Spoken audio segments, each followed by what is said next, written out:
আসসালামু আলাইকুম ওয়া রাহমাতুল্লাহ।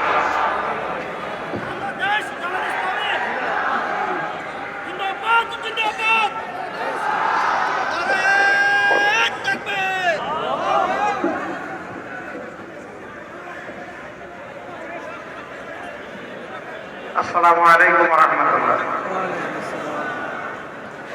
আপনারা সবাই ভালো আছেন? আলহামদুলিল্লাহ, আলহামদুলিল্লাহ রাব্বিল আলামিন, ওয়াসসালাতু ওয়াসসালামু আলা রাসূলিহিল কারীম ওয়া আলা আলিহি ওয়া সাহবিহি ওয়া আহলি বাইতি আজমাইন, আম্মা বা'দ।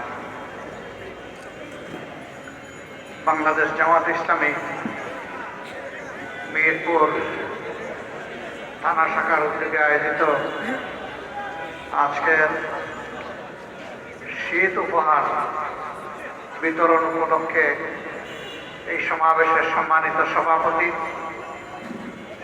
আজকের সভার সম্মানিত বিশেষ অতিথি, বাংলাদেশ জামাত ইসলামীর কেন্দ্রীয় নির্বাহী পরিষদের অন্যতম সদস্য, ঢাকা মহানগরী উত্তরের সম্মানিত আমির জননেতা মৌলানা সেলিমউদ্দিন, মঞ্চে বসা ঢাকা মহানগরী উত্তরের সম্মানিত নায়েবে আমির জনাব আব্দুর রহমান মুসা, সেক্রেটারি জনাব ডক্টর রেজাউল করিম সহ অন্যান্য নেতৃবৃন্দ, আজকের সমাবেশে উপস্থিত আমার প্রিয় সম্মানিত ভাইয়েরা, আমি জানি না বোনেরা এখানে আছেন কিনা, যদি না থাকেন তাইলে ভাইদের কাছেই সালাম, আর বোনেরা থাকলে ভাই এবং বোনেরা, সাংবাদিক বন্ধুগণ, আল্লাহ তাবারক ওয়া তাআলার শুকরিয়া। দীর্ঘ 15.5 বছরের দুর্নীতি এবং দুঃশাসনের অবসানের মধ্য দিয়ে জাতি নূতনভাবে প্রাণ ফিরে পেয়েছে গত বছরের 5ই আগস্ট। এরপর থেকে দেশের মানুষ কিছুটা হলেও স্বস্তির নিঃশ্বাস ফেলতে পারছে, যদিও জনগণের প্রত্যাশা অনেক এবং প্রত্যাশা অনুযায়ী অনেক কিছুই অপ্রাপ্তি রয়ে গেছে। তবে 15.5 বছরে যে জঞ্জাল তৈরি হয়েছে তা দূর করতে কিছুটা সময়সঙ্গতভাবেই লাগবে। এই জন্য সকল রাজনৈতিক দল এবং অংশীজন ইতিমধ্যেই সংস্কারের কথা বলেছে এবং সরকারকে যৌক্তিক সময় দেওয়ার কথা বলেছে। আমরা আশা করছি যৌক্তিক সময়ের ভিতরেই সরকার সংস্কারগুলো সম্পন্ন করে একটি সুষ্ঠু গ্রহণযোগ্য নির্বাচনের দিকে দেশকে নিয়ে যাবে। বাংলাদেশ পৃথিবীর মানচিত্রে আয়তনের দিক থেকে নিঃসন্দেহে খুবই ছোট, কিন্তু বিপুল জনসংখ্যার একটি দেশ। এটাকে বিশ্বের 7ম বা 8ম জনবহুল দেশ ধরা হয়ে থাকে, আর জনঘনত্বের দিক থেকে বিশ্বের 1 নম্বর দেশ। নির্দিষ্ট জমির মধ্যে এত মানুষ দুনিয়ার আর কোথাও বসবাস করে না। 2 নম্বর পজিশনটি হচ্ছে চায়না। চায়না আমাদের চাইতে অনেক কম ঘনত্বের দেশ। এই দিক থেকে এই বিপুল জনসংখ্যা আল্লাহ তাআলার পক্ষ থেকে এই দেশের মানুষের জন্য এবং বিশ্বের মানুষের জন্য একটি নিয়ামত। যদি আমরা জনসংখ্যাকে জনশক্তিতে পরিণত করতে পারি, যদি প্রত্যেকটা প্রাপ্তবয়স্ক নরনারীর হাতকে দেশ গড়ার, সমাজ গড়ার কারিগরের হাত হিসাবে আমরা তৈরি করতে পারি। স্বাধীনতার পর এক এক করে 53 বছর গিয়েছে। বহু জাতির ঘুরে দাঁড়াতে 2, 4, 5 বছর লেগেছে। আমরা অর্ধ শতাব্দীতেও সেভাবে কোমর সোজা করে ঘুরে দাঁড়াতে পারিনি। না পারার কারণটাও একেবারেই স্পষ্ট। 2টা জিনিসই আমাদের এখনো সঙ্গ দিয়ে চলছে। 2 যন্ত্রণা থেকে আমরা কোনোভাবেই মুক্তি পাচ্ছি না। একটা দুঃশাসন, আরেকটা হচ্ছে দুর্নীতি। আবার একটা আরেকটা সম্পূরক। দুর্নীতি করতে হলে দুঃশাসন চালাইতে হয়, আর দুঃশাসন যেখানে থাকে সেখানে দুর্নীতি অবাধ হয়। এই 2টা কেউ কাউকে বাংলাদেশের 53 বছরের ছাড় দেয়নি, সঙ্গী হয়ে আছে। যারা ক্ষমতায় গিয়েছেন, যাওয়ার আগে জনগণকে তাদের অনেক ভালো চিন্তার কথা, পরিকল্পনার কথা তাদের ইশতেহারে তুলে ধরেছে, বক্তব্যে তুলে ধরেছে। কিন্তু সেই সমস্ত বক্তব্যের যথার্থতা এবং বাস্তবায়ন খুব কমই জনগণ খুঁজে পেয়েছে। বরঞ্চ দেশকে তিলে তিলে দুর্নীতির মহাসাগরে ডুবিয়ে দেওয়া হয়েছে।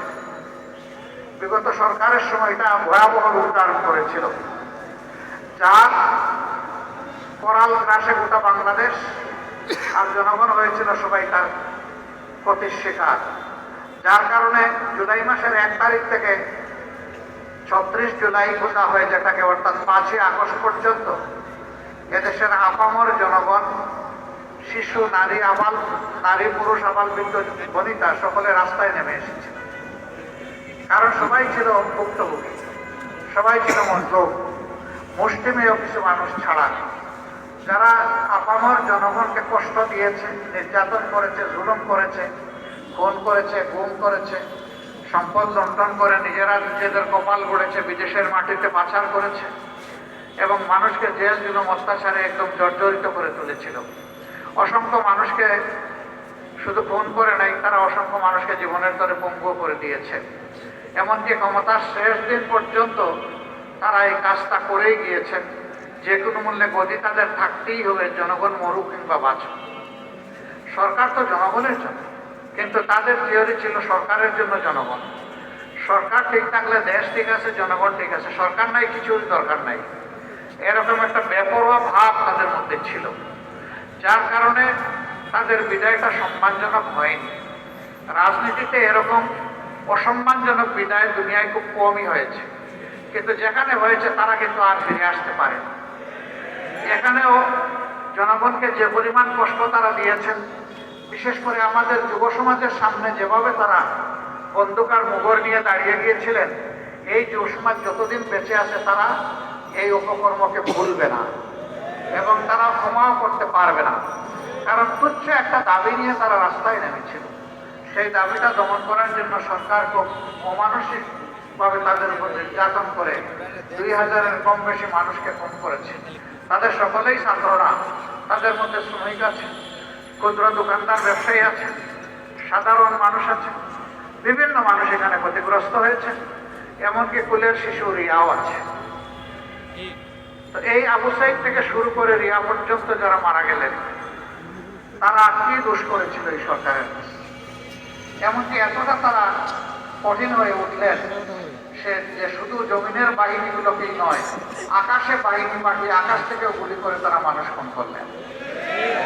এটাকে আসলে একটা যুদ্ধ চলছিল। তাহলে যুদ্ধ হলে কার বিরুদ্ধে? যদি এটা যুদ্ধ না হয় তাহলে আকাশ পথে এই হামলা কেন? জমিনেই বা জনগণের ট্যাক্সের টাকা দিয়ে কিনা পয়সার অস্ত্র আর বুলেট জনগণের মুখে কেন? তাহলে তারা এটাকে যুদ্ধ হিসাবেই নিয়েছিলেন, ক্ষমতায় টিকে থাকার যুদ্ধ। তো যে দল জনগণের বিরুদ্ধে যুদ্ধ করেছে, সেই দল ঠিক করুক যে আদৌ বাংলাদেশে তারা কোনো রাজনীতি করার অধিকার রাখে কি না। আমার সম্মানিত ভাইয়েরা, আওয়ামী লীগ ব্যাংক, বিমা সব কিছুকেই ক্ষতিগ্রস্ত করেছে, কোনোটা ডাকাতি করে শেষ করে দিয়েছে এবং এই টাকাগুলো তারা ভাগ বাটোয়ারা করে নিয়েছে। এখন সেই খনির টাকার আলামতগুলো দুনিয়ার বিভিন্ন জায়গায় বের হয়ে আসছে। এমনকি ব্রিটেনের মতো জায়গায়, সেখানেও তৎকালীন প্রধানমন্ত্রীর পরিবারের ঘনিষ্ঠজন, তিনি দুর্নীতির দায়ে এখন তার দুর্নীতির তদন্ত চলছে এবং ইতিমধ্যেই তার অনেক অসঙ্গতি উঠে এসেছে। তাদের পরিবারের গোষ্ঠীর সকল সদস্যদের কপাল পরিবর্তন হয়েছে, জনগণের কপালটা ধ্বংস করে। আমরা এমন শাসক, দুঃশাসন আর বাংলাদেশে চাই না। তাহলে এই সুশাসনটা আসবে কার হাত ধরে?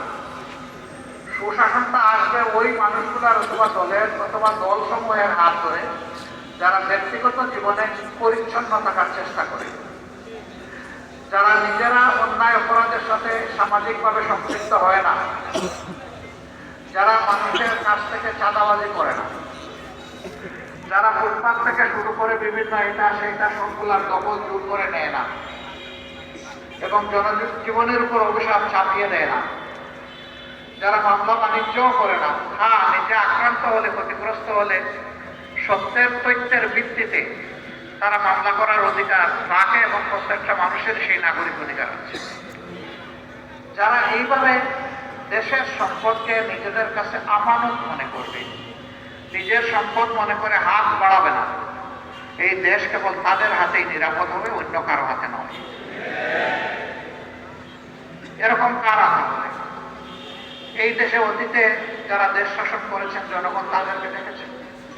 যদি এদেশের জনগণ মনে করেন যে তারা দুর্নীতিমুক্ত স্বচ্ছ, তারা চরিত্রবান দেশপ্রেমিক, আবার জনগণ তাদেরকে বাছাই করে নেবে, কোনো সমস্যা নেই। আর জনগণ যদি তার অভিজ্ঞতা থেকে দেখে যে না, এই সম্পদ ওই নির্দিষ্ট দল তারা তো এটার আমানতদারি রক্ষা করে নাই, পাহারাদারি করে নাই, বরঞ্চ জনগণের আমানতের খেয়ানত করেছে, লুণ্ঠন করেছে, তাহলে জনগণ তার বুদ্ধি বিবেক এবং তার নাগরিক অধিকার সঠিক জায়গায় প্রয়োগ করবে ইনশাআল্লাহ।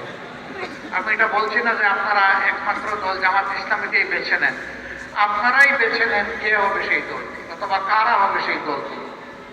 যাদেরকে উপযুক্ত মনে করবেন তাদের জন্য দোয়া করেন, তারা যেন জাতীয় স্বার্থে ঐক্যবদ্ধ থাকে। দুর্নীতি এবং দুঃশাসনের বিরুদ্ধে তারা যেন একটা শক্ত দেয়াল তৈরি করতে পারে।